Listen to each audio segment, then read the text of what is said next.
अनंत चतुर्दशीच्या निमित्तानं बाप्पाला निरोप दिला जातोय आणि या सगळ्याविषयी आपण कलाकारांशी सुद्धा संवाद साधतोय। मराठी मालिका विश्वातील चॉकलेट बॉय खरं तर ज्याचं ओळख आहे, ज्याची ओळख आहे घराघरात, तो ओळखला जातो चॉकलेट हिरो म्हणून। तो विवेक सांगळे आपल्या सोबत या ठिकाणी स्टुडिओत आहे। विवेक, तुझं मनापासून स्वागत। Thank you so much.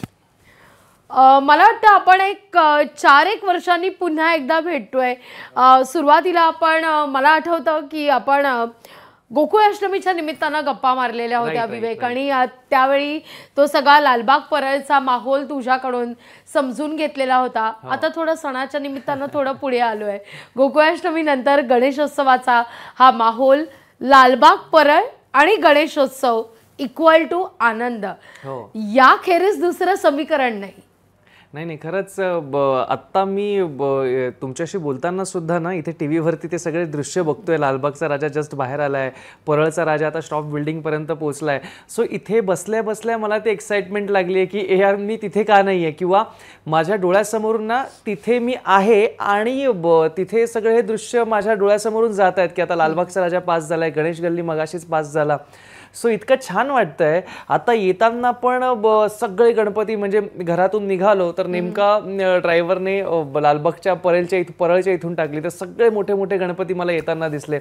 इतकं छान वाटतं ना, मी म्हणजे ते एक्सप्रेस नाही करू शकत की स्वतःला मी इतका नशीबवान समजतो की मी त्या एरियामध्ये राहतो आणि हे सगळे क्षण मला अगदी लहानपणापासून अनुभवायला मिळत आहेत। जसा तो उल्लेख केलास की तू स्वतःला खूप नशीबवान समजतोयस की तू या सगळ्या परिसरात राहतोस, पण आम्हाला फार हेवा वाटतोय तुझा, कारण लालबाग परळ आणि गणेशोत्सव म्हटल्यावर तिथं 10 दिवसात एक वेगळी शान पाहायला मिळते, एक वेगळा थाट असतो। कसं होतं तुझं बालपण, म्हणजे आसपास इतके बाप्पा असताना इतक्या कलाकारांची सतत तिथं रेलचेल असते, सांस्कृतिक कार्यक्रम असतात।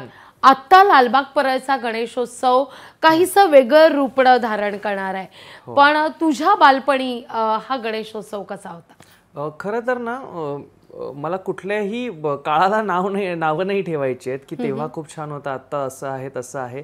पण कितीही म्हटलं ना तरी मला असं वाटतं की आपला पास्ट आपल्याला खूप जास्त आवडत असतो नेहमी, त्याचं कंपॅरिझन आपण नेहमी करत असतो। लहानपणी ना अभिदयनगरचा राजा असेल, मग 2 महिने आधीपासूनच स्पर्धा असायच्या, मग सुंदर हस्ताक्षर स्पर्धा, स्मरणशक्ती स्पर्धा, चित्रकला स्पर्धा, अशा विविध स्पर्धा घेतल्या जायच्या। त्याची एक वेगळी एक्साइटमेंट असायची, गीतगायन स्पर्धा असायची।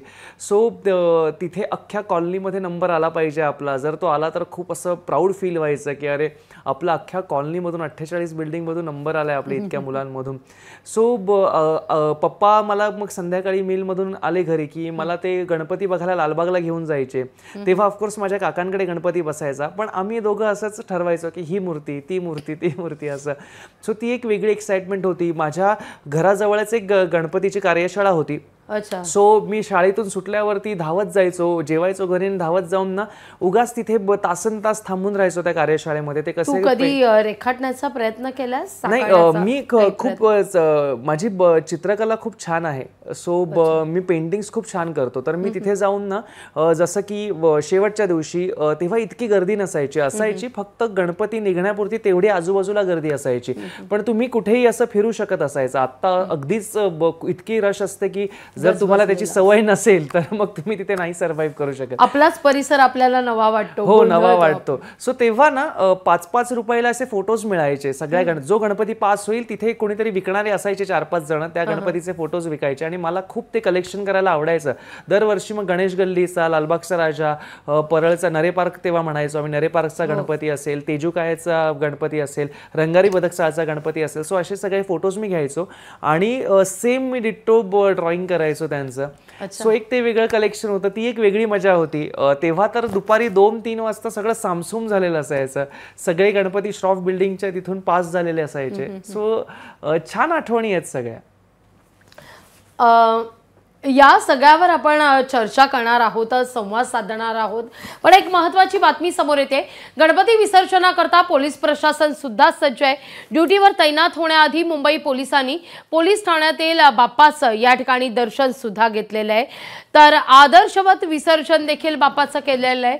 मुलुंड पोलीस ठाण्यातील बाप्पाला पोलिसांनी वारकरी संप्रदायाची वेशभूषा करत टाळ मृदुंगाच्या गजरात या ठिकाणी निरोप दिलेला आहे. मुलुंड पोलीस ठाण्याचे सर्व अधिकारी कर्मचारी या विसर्जन सोहळ्यात सहभागी झालेले होते.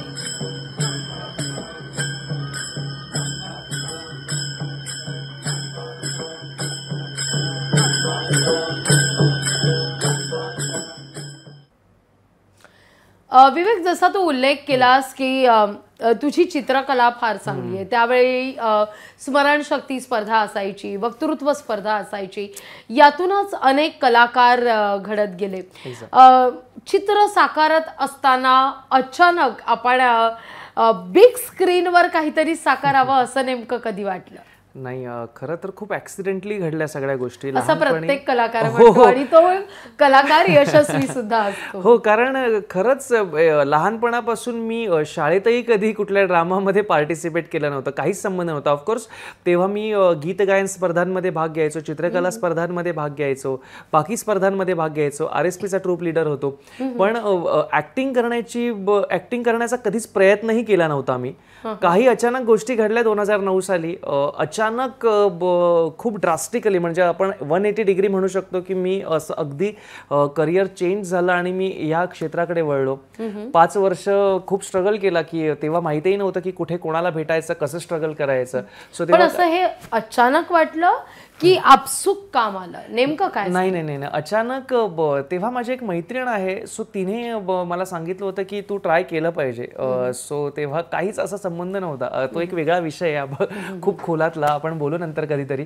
सो तिच्या सांगण्यावरून मी तेव्हा हसण्यावारी नेलं होतं, पण माहित नाही की तेव्हा चक्र डोक्यात कशी सुरू झाली आणि आपसुक मी या क्षेत्राकडे मला इंटरेस्ट येऊ लागला. मग मी ते क्लासेस जॉईन केले, मग त्यात प्रयत्न करू लागलो, मग ज्युनियर म्हणून काम करू लागलो, मग पासिंग द्यायचो. आधी मला आजही आठवत आहे की बऱ्याच सिरियल्स म्हणजे गुंततार उदय वगैरेला मी ज्युनियर आर्टिस्ट म्हणून पासिंग द्यायचो मागे. सो अशी ही 5 वर्षांच्या स्ट्रगल नंतर मी शोधत गेलो वाटा, सापडत गेली, माणसं भेटत गेली तशी, जी मला गाईड करत गेली की पुढे काय केलं पाहिजे, कसं स्वतःला डेव्हलप केलं पाहिजे. आणि फायनली 2014 साली मला माझा पहिला ब्रेक मिळाला. 2014 साली पहिला ब्रेक मिळाल्यानंतर मात्र विवेकनं कधी मागे वळून पाहिलंच नाही. मग असंख्य प्रयोग वेगवेगळे या क्षेत्रात होत गेले. पण विवेक, लालबाग आणि तुझं एक वेगळं नातं सतत पाहायला मिळतं. म्हणजे मग तो लालबागचा त्या मातीशी असलेला गुण आपण म्हणूया, तो सतत तुझ्या या सिरियल्समधून, या कलेतून कुठंतरी अभिव्यक्त होत असतो, तो कुठेतरी समोर येत असतो. हे मुळात तिथून घडत गेलं की आसपासच्या सगळ्या माहोलमधून विवेक घडत गेला? नेमकं काय झालं?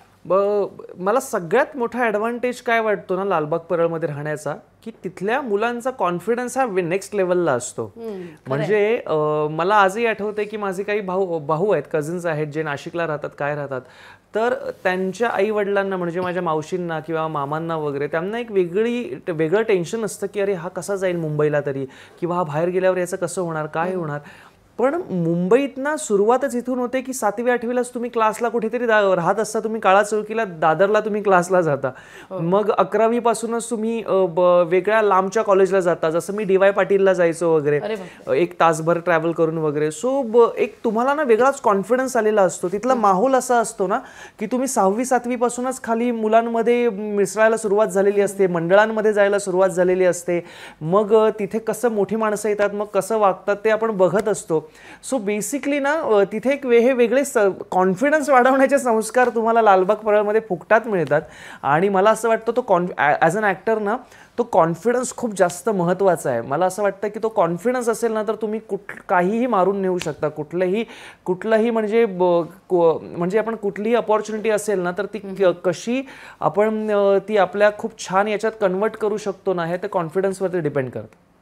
खरंय. आणि हाच आत्मविश्वास तुम्हाला पुढे घेऊन जायला तर मदत करतोच, पण सर्व्हाइव्ह करण्यासाठी सुद्धा हा आत्मविश्वास खूप कामी एक्झॅक्टली. कारण ना एक गोष्ट खूप महत्वाची मला नेहमी वाटते, की जसं मी म्हटलं मगाशी, जेव्हा मी ते ऍक्टिंग क्लासेस लावले होते तेव्हा सुरुवातीला ना अगदी हृदयाची इतकी धडधड व्हायची. म्हणजे ते इम्प्रोव्हायझेशन सांगायचे की आज एक विषय दिला, उद्या येऊन इथे परफॉर्म करा. तर लिटरली हार्ट अटॅक यायचा बाकी असायचा मला, कारण मी कधीच काही केलेलं नव्हतं ते. तर तेव्हापासून मला एक कळलं की आपण म्हणतो की प्रयोगाच्या आधी किंवा टेकच्या आधी ते बटरफ्लाईज येणं खूप महत्वाचं असतं, ते आले पाहिजे. पण मला नेहमी असं वाटतं ॲज अन ॲक्टर ते नाही आले पाहिजेत. कारण जेव्हा तुमचे हार्टबीट्स वाढतात ना, तेव्हा तुमचं अर्ध लक्ष तिथे असतं की हे कसं थांबवू, मग पुढच्या गोष्टी असतात. जेव्हा ते सगळं तुम्ही एकदम शांत असता ना, तेव्हा तुम्ही त्या कॅरेक्टरवरती जास्त नीट कॉन्सन्ट्रेट करू शकता असं मला वाटतं. आणि त्यासाठी तो कॉन्फिडन्स खूप जास्त महत्वाचा आहे. प्रत्येक कलाकाराची आपापली एक प्रोसिजर असते. एखाद्या आपण म्हणूया की एखाद्या त्या पात्रात शिरण्याची किंवा त्या भूमिकेत स्वतःला बांधून घेण्याची प्रत्येक कलावंत आपापली अशी एक प्रोसिजर करत असतो. काही अभ्यास करत असतो, काही लोकांना भेटत असतो, काही लोकांचं निरीक्षण करत असतो. तुझ्या वाट्याला एक वेगवेगळ्या जॉनरच्या सगळ्या भूमिका आल्या. प्रसंगी चॉकलेट बॉय म्हणून भूमिका आली, चॉकलेट हिरो म्हणून भूमिका आली, एक विलन म्हणून सुद्धा भूमिका आली. अशा वेळी मात्र विवेक आम्हाला प्रत्येक वेळी वेगवेगळ्या रूपात आम्हाला पाहायला मिळाला. म्हणजे असं चॉकलेट हिरो आहे म्हणून विलनमध्ये कधी विवेक ची ती छाप उमटली नाही. तर हे कसं काही विवेकनं जुळून आणलं? नाही, मला असं वाटतं की जसं 2013 साली ना अजित भगत जे मराठी नाट्यसृष्टीमधलं खूप मोठं नाव आहे, जे आता आपल्यात नाही आहेत, पण सत्यदेव दुबेंचे फेवरेट स्टुडंट होते ते आणि फेवरेट कलाकार होते. सो त्यांच्याकडे मी आविष्कारमध्ये जॉईन झालो. तेव्हा मी आविष्कारसाठी पोस्टर नावाचं एक हिंदी नाटक केलं आणि त्यांनी मला त्या नाटकामध्ये लीड ची भूमिका दिली. सो त्या प्रोसेसमधून मी 3 ते 4 महिने गेलो आणि तेव्हा मला कळलं की कॅरेक्टरायझेशन कसं करायचं, कॅरेक्टरमधले बारकावे कसे ओळखायचे. कॅरेक्टर म्हणजे आपण इथे विवेक आहे, विवेक तर काही वेगळा जाऊ शकत नाही, मी आहे तसाच दिसणार आहे. सो आपण बदल काय करू शकतो, तर माझ्या देहबोलीत आपण बदल करू शकतो. माझ्या जसं मी आत्ता तुमच्याशी बोलतोय, सो डायलॉग डिलिव्हरीमध्ये काही चेंजेस करू शकतो. ते एक कॅरेक्टर वेगळं आहे जे लोकांसमोर मला प्रेझेंट करायचं आहे. ते कॅरेक्टर कसं बोलत असेल आयुष्यात, ते हसत कसं असेल. बरेच आपण आजूबाजूची माणसं आहेत बघा, प्रत्येकाची हसण्याची पद्धती वेगळी असते किंवा चालण्याची पद्धत वेगळी असते, रिॲक्ट होण्याची पद्धत वेगळी असते. सो मला असं वाटतं की ॲज अन ॲक्टर आजूबाजूला खूप लक्ष, आपली खूप इतके कॅरेक्टर्स असतात, डोळे उघडं ठेवणं खूप जास्त महत्त्वाचं आहे आणि ते ऑब्झर्व करणं खूप जास्त महत्त्वाचं आहे. सो त्यातलंच कुठलं तरी एखादं कॅरेक्टर तुम्हाला पकडायचं असतं. अर्थात ही खूप डिफिकल्ट प्रोसेस आहे, पण जर अर्थात प्रत्येक फील्डमध्ये तुम्हाला हार्डवर्क हे करावंच लागतं. पण मला असं वाटतंय की ॲज अन ॲक्टर तुम्हाला ऑब्झर्वेशन म्हणजे ऑब्झर्वेशन हे खूप जास्त महत्त्वाचं आहे आणि ते तुमचं सतत तुमचं ते डोकं ऑन राहिलं पाहिजे. तुम्ही ट्रेनने प्रवास करताय, बसने प्रवास करताय किंवा कारमध्ये आहात, तर सिग्नलला गाडी थांबल्यावरती आजूबाजूला काय चाललंय, एखादा बेगर आला तो तुमच्याकडे कुठल्या पद्धतीने रिॲक्ट होतोय, त्याची पैसे मागण्याची एक पद्धत वेगळी असते, की त्याच्या डोळ्यातलं एक हे असतं की तो हेरत असतो की कुठला माणूस आपल्याला पैसे देईल पटकन, कुठला देणार नाही, हेही त्यांचं तितकं सतत सुरू असतो. सो या सगळ्या गोष्टी ऑब्झर्व जर तुम्ही केल्यात ना, तर मला असं वाटतं कुठलंही कॅरेक्टर करणं तितकं कठीण जाणार नाही तुम्हाला. विवेक, आता तुझ्याशी बोलताना एक गोष्ट जाणवली म्हणून सहज चटकन विचारते. विवेक पुस्तकांमध्ये रमणार आहे की माणसं वाचणार आहे? मी माणसं वाचायला मला खूप जास्त आवडतं पुस्तकांपेक्षा. ऑफकोर्स पुस्तकंही वाचतो मी, पण मला माणसं रीड करायला खूप जास्त आवडतं आणि त्यामुळे एक तो सिक्स सेन्स किंवा तो ते एक आपण म्हणतो ना स्किल डेव्हलप होत जातं तुमचं. सो माणसाच्या चेहऱ्यावरच्या रिॲक्शन्स मला वाचायला खूप आवडतं, की आपण आता बोलतोय एखाद्या माणसाशी आणि ना अचानक तो काहीतरी वेगळाच रिॲक्ट होतो आणि आपण ना तुम्ही नीट ऑब्झर्व केलं तर त्याच्या मनातली गोष्ट तेव्हा आपण ओळखू शकतो, की तेव्हा जरी तो आता हे बोलत असला तरी त्याच्या मनात काहीतरी वेगळं चाललंय. सो ॲज अन ॲक्टर मला त्याचाही फायदा होतो, की जर मला एखादा कॅरेक्टर पोर्ट्रे करायचं असेल तर ह्या गोष्टीचाही फायदा होऊ शकतो. अगदी. लालबाग परळ या सगळ्या परिसरातून येतोस म्हणून थेट विचारते, लालबाग परळ मधला माणूस गणेशोत्सवाच्या काळात आपल्या घरात काही शांत बसू शकत नाही, कारण आसपासच इतक्या गोष्टी घडत असतात. कुठं मंडप साकारत असतं, कुठं काही वेगळं डेकोरेशन उद्याला येत असतं, घरात काहीतरी लगबग असते, सगळी खरेदी विक्रीची दुकानं सज्ज होत असतात. विवेकचं असं नेमकं काय या काळात नवीन चाललेलं असतं? विवेक अजूनही मंडळांमध्ये जातो का, मंडळांना भेट देतो का, काही हे डेकोरेशन बरोबर नाहीये, ते डेकोरेशन बरोबर नाहीये, थोडंसं असं बदलूया, असे काही विवेकचे आउटपुट्स येतात का? मंडळांना भेट देणं गणपतीतच होतं. आत्ता आधीच्या तयारीला जाणं शक्य होत नाही शूटिंगमुळे. आणि दुसरी गोष्ट मग घरातलं डेकोरेशन येतं. सो त्यासाठी मला काम करावंच लागतं, कारण मी आई पप्पा सो या तिघांवरतीच असतात. तर मी त्यांना काही सांगू शकत नाही. त्यांना जास्तीत जास्त मी हे पाहिजे, हे मटेरियल पाहिजे, ते मटेरियल पाहिजे एवढंच सांगतो की तुम्ही आणून ठेवा.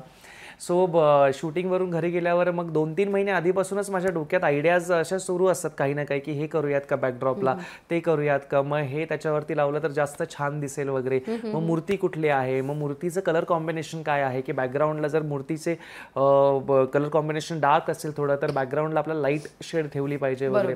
सो ही सगळी तयारी माझी सुरू होते. आणि ही तयारी करताना ना मला कुठलाही थकवा येत नाही. शूटिंगवरून आल्यावर मी असं होत नाही की अरे चला झोपूया पहिलं, की 5-6 तास तरी झोप झाली पाहिजे, की नेक्स्ट डे परत शूटला जायचंय.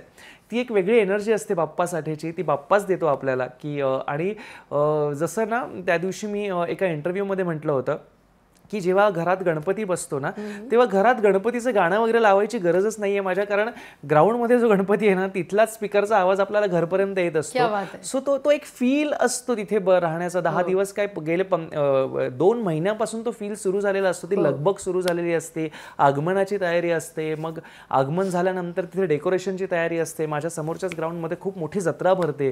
सो ती एक वेगळी तयारी असते. लहानपणापासून ती एक वेगळी मजा आहे. अर्थात आता मला त्याचा त्रास होतो, पण लहानपणी तेही तितकंच मी एन्जॉय केलेलं आहे. सो ही सगळी तयारी ना खरंच खूप मजा असते. त्या एरियात राहण्याची पण एक वेगळी वाईब आहे. प्रत्येक सण तुम्हाला कळतो की हा सण आला आहे, आणि तो तुम्ही ना खूप पॉझिटिव्हली एन्जॉय करता. म्हणजे तुमच्या आयुष्यात कितीही प्रॉब्लेम सुरू असू देत, पण ते सणाचे दिवस हे जे काही आहेत ना ते तुम्हाला पॉझिटिव्हिटी देऊन जातात. निश्चित. तू फार एक महत्वाचा उल्लेख केलास की त्या काळात वाईबच काहीतरी वेगळी असते. आणि प्रत्येक सण, मग तो अगदी गोकुळाष्टमीचा सण असला तरी तो ती सांघिक ताकद काय आहे ती तुम्हाला दाखवत असतो.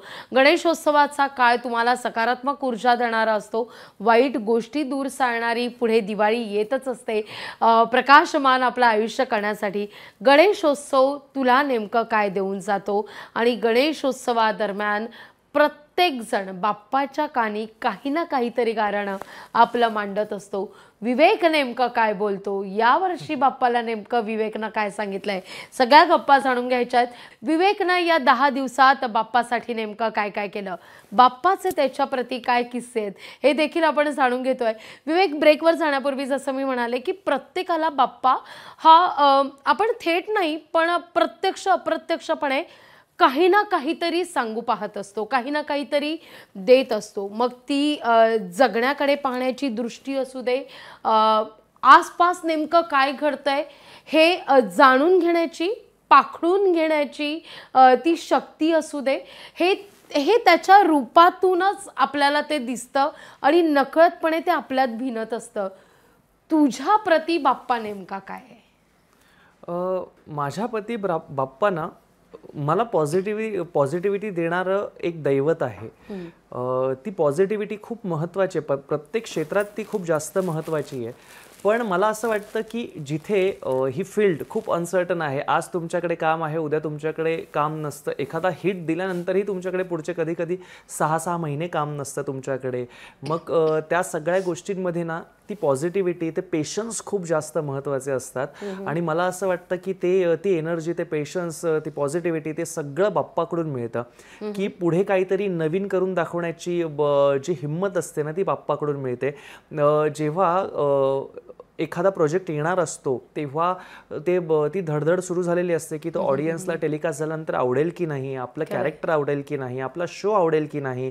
आवडल्यानंतरही बरेच कॉम्पिटिशन्स असतात आजूबाजूला. सो त्यातून आपण कसे उठून दिसू, या सगळ्या गोष्टींमध्ये ना मला असं वाटतं की बाप्पा आपल्याला खरंच खूप जास्त ती एनर्जी देतो. म्हणूनच आपण त्या सगळ्यातून असे वर निघून येतो. आणि ते खूप जास्त महत्त्वाचं आहे असं मला वाटतं, की मग घरच्यांची काळजी असेल, बाकी सगळ्या गोष्टी असतील, ही सगळी एनर्जी फक्त आणि फक्त बाप्पाकडून मिळते.